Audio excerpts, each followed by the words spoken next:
বন্ধু, ধনী হতে গেলে ধনী ব্যক্তির মতো চিন্তাভাবনা করতে হবে।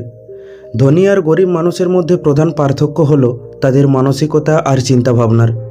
তাই আজ এই ভিডিওটি আপনাকে শেখাবে যে টাকা পয়সা কামাতে গেলে আপনাকে কীরকম চিন্তাভাবনা করতে হবে, আপনার মানসিকতাই বা কেমন হতে হবে।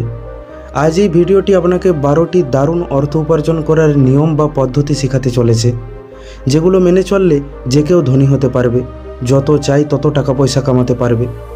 চলুন তাহলে ধনী হওয়ার এই নিয়মগুলিকে একটি কাহিনীর মাধ্যমে বোঝার চেষ্টা করি। একবার এক নগরের পাশে এক নদীর তীরে একজন বৌদ্ধ ভিক্ষু নিজের কুটির বানিয়ে বসবাস করতেন। এই বৌদ্ধ ভিক্ষু সন্ন্যাসী হওয়ার আগে সেই নগরের সবচেয়ে ধনী ব্যক্তি ছিল। তার ব্যবসা দূর দূরান্ত পর্যন্ত ছড়িয়েছিল, কিন্তু একটা সময় পর তার এই সাংসারিক জীবনের থেকে মন উঠে যায়। তাই তিনি তার সমস্ত ধন সম্পত্তির বেশিরভাগ অংশই গরিব ও অসহায় মানুষের মধ্যে বিলিয়ে দেন, আর যেটুকু সম্পত্তি অবশিষ্ট ছিল সেটা তার সন্তানদের দিয়ে সন্ন্যাস গ্রহণ করে নেন। আজ সে আত্মজ্ঞান অর্জনের রাস্তায় অনেক দূর এগিয়ে গিয়েছিল, কিন্তু আজও যদি কেউ সমস্যা নিয়ে তার কাছে আসতো, তাহলে সে তার জ্ঞান ও অনুভবের ওপর ভিত্তি করে তাকে সঠিক রাস্তা দেখানোর চেষ্টা করত। এরকমই একদিন এক গরিব ব্যক্তি তার কাছে আসে আর বলে, হে গুরুদেব, আমি আমার গ্রামের সবচেয়ে গরিব মানুষ। অভাব যেন আমার পিছন ছাড়ছে না। আজ আমার এমন অবস্থা যে আমি আমার পরিবারকে দুবেলা দুমুঠো খেতে দিতে পারছি না। এক তো আমার কাছে টাকা পয়সা আসতে চায় না, আর যদি আসে তাও আমি রাখতে পারি না। হে গুরুদেব, আপনি তো এই নগরের সবচেয়ে ধনী ব্যক্তি ছিলেন, তাই আপনি আমাকে এমন পদ্ধতি সম্বন্ধে বলতে পারবেন যা কেবল ধনী ব্যক্তিরাই জানে, যার জন্য তারা দিন দিন আরও ধনী হয়ে উঠছে। বৌদ্ধ ভিক্ষু খুবই মনোযোগ সহকারে সেই ব্যক্তির এক একটি কথাকে শুনলেন। তারপর তিনি বলতে শুরু করলেন। তিনি বলেন, আমি তোমায় আমার জীবনের প্রথম দিকের কিছু কথা বলতে চাই। একটা সময় এমন ছিল যে প্রচুর পরিশ্রম করা সত্ত্বেও আমি গরিবই রয়ে গিয়েছিলাম। লাভের মুখ পর্যন্ত দেখতে পাইনি, কোনো উপায়ই কাজ করছিল না। আমি যেই ব্যবসায় ছিলাম সেখানে বাকি সবাই লাভ করছিল, সফল হয়ে উঠছিল, কিন্তু আমি কেবল কাঙাল ছিলাম। কিন্তু শেষ পর্যন্ত আমিও ধনী হওয়ার রহস্য জানতে পারলাম ধনী আর গরিব মানুষের মধ্যে কি কি পার্থক্য থাকে। বুঝতে পারলাম ধনী ব্যক্তিরা কীরকম চিন্তাভাবনা করে, যার ফলে তারা দিন দিন ধনী হয়ে ওঠে, আর গরিব মানুষেরা কীরকম চিন্তাভাবনা করে, যার ফলে তারা দিন দিন আরও গরিব হয়ে পড়ে। আমি যা যা শিখেছি সেগুলোই আজ আমি তোমাকে বলবো। আজ আমি তোমাকে 12টি এমন পার্থক্য বলবো যা শুনে তুমিও বুঝতে পারবে যে ধনী ব্যক্তিরা কেন ধনী আর গরিব মানুষেরা কেন গরিব। তাই মন দিয়ে শুনবে। প্রথম পার্থক্য, ধনী মানুষেরা মনে করে আমি আমার জীবন নিজেই তৈরি করব, আর গরিব মানুষেরা মনে করে কপালে থাকলে তবেই হব। গরিব মানুষ জীবনের দায়িত্ব নেওয়ার বদলে কপালের নামে দোষ দিয়ে থাকে।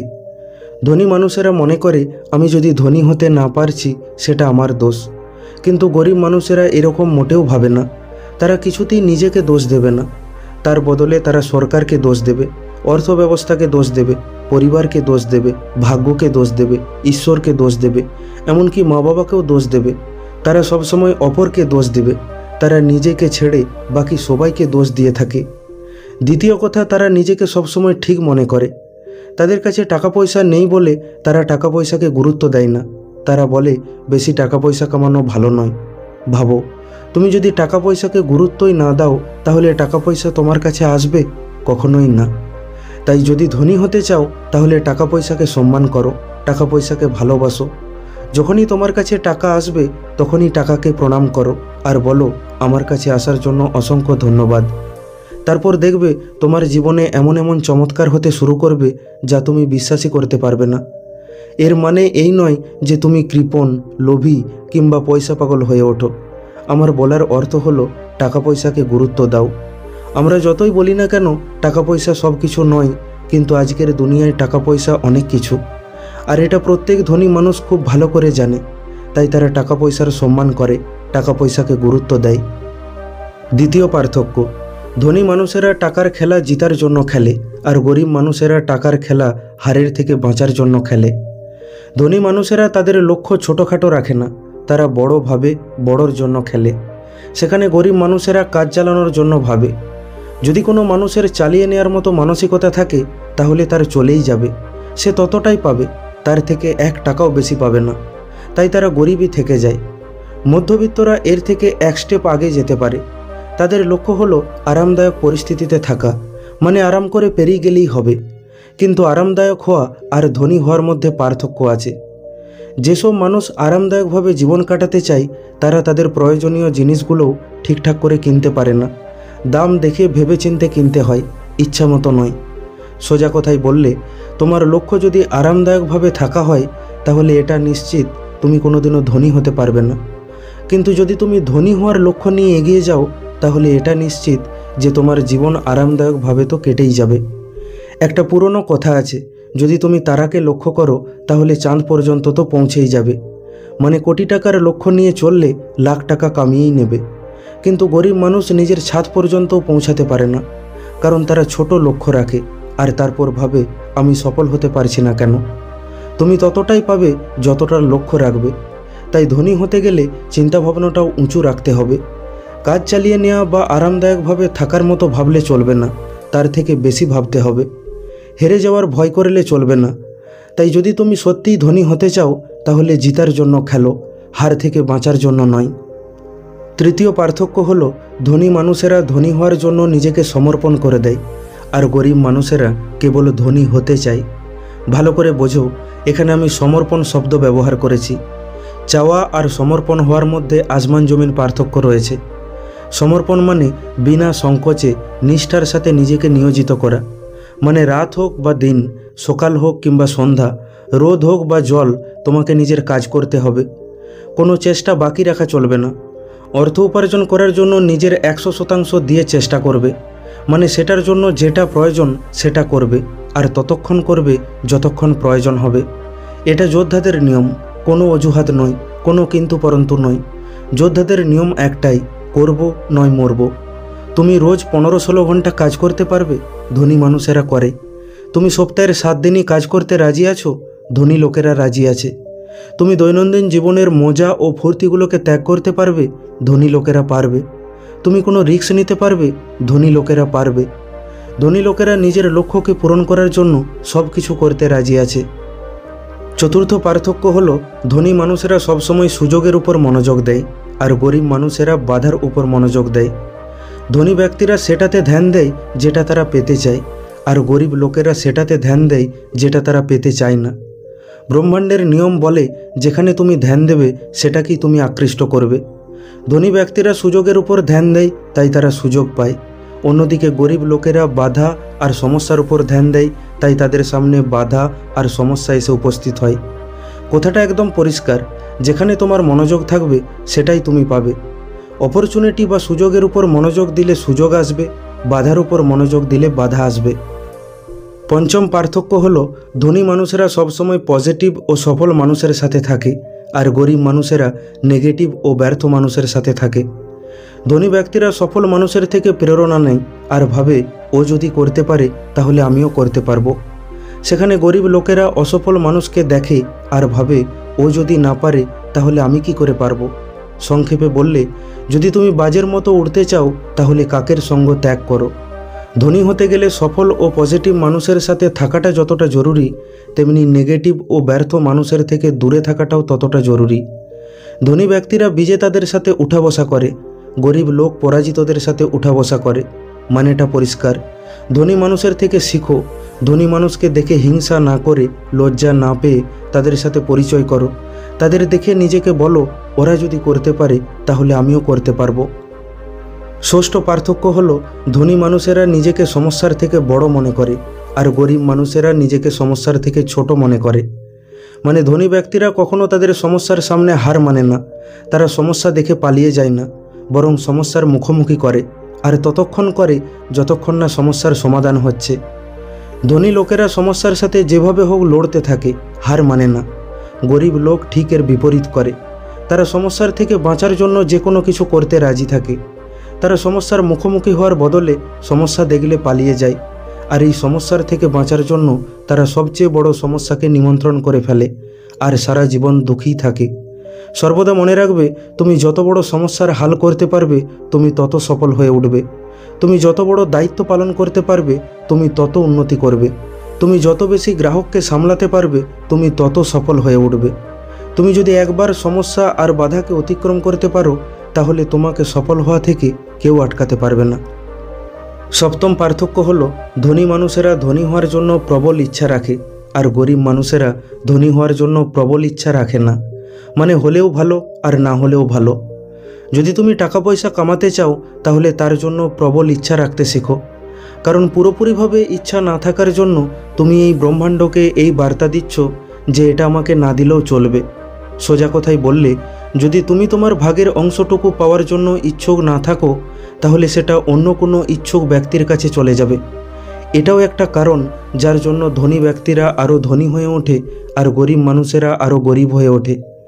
এটা কেবল এই জন্য হয় না যে ধনী ব্যক্তিরা বেশি যোগ্য তাই তারা পাচ্ছে কারণ তারা সেটা পাওয়ার জন্য প্রবল ইচ্ছুক থাকে, তার জন্য সব কিছু করতে রাজি থাকে।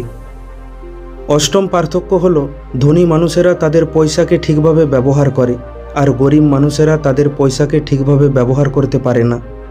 আমাদের মধ্যে এমন অনেক মানুষ আছে যারা বলে আমার কাছে টাকাই নেই যে ব্যবহার করব। তারা বলে যখন আমার কাছে অনেক টাকা আসবে তখন আমি টাকার ভালো ব্যবহার করব। কিন্তু সত্যিটা হলো যখন তুমি টাকার সঠিক ব্যবহার করবে তখন তোমার কাছে টাকা আসবে। যখন আমার কাছে টাকা আসবে তখন আমি টাকার ভালো ব্যবহার করব, এটা বলা তো সেরকম হলো যে কোনো মোটা মানুষ বলছে যখন আমার 10 কেজি ওজন কমে যাবে তখন থেকে আমি ব্যায়াম করব আর খাওয়া কমাবো। যেখানে সত্যিটা হলো যখন সে ব্যায়াম করবে আর খাওয়া কমাবে তখন তার ওজন কমবে। তোমার কাছে যতটুকু টাকা আছে প্রথমে সেটার সঠিক ব্যবহার করতে শেখো, তবেই তোমার কাছে আরও টাকা আসবে। ব্রহ্মাণ্ডের নিয়মই হলো যতক্ষণ না তুমি এটা প্রমাণ করছো যে তোমার কাছে যা আছে সেটাকে তুমি ভালোভাবে সামলাতে পারবে ততক্ষণ তোমার কাছে তার চেয়ে বেশি আসবে না। প্রথমে তোমাকে কম পয়সাকে সঠিকভাবে ব্যবহার করতে শিখতে হবে, তবেই তোমার কাছে বেশি পয়সা আসবে। আসল কথা পয়সার পরিমাণ নয়, আসল কথা হলো পয়সার ব্যবহার।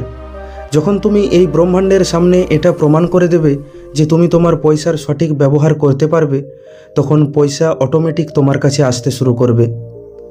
নবম পার্থক্য হলো ধনী মানুষেরা তাদের পয়সাকে খাটায় আর গরিব মানুষেরা পয়সার জন্য খাটে। কারণ ধনী ব্যক্তিরা জানে আমি যদি আমার পয়সাকে ঠিকভাবে না খাটাই তাহলে আমাকে পয়সার জন্য খাটতে হবে। তারা জানে তাদের টাকা যত কাজ করবে তাদেরকে ততই কম কাজ করতে হবে। তাই প্রথমে পয়সা কামানোর জন্য কঠোর পরিশ্রম করো, তারপর তোমার পয়সাকে কঠোর পরিশ্রম করাও বা খাটাও।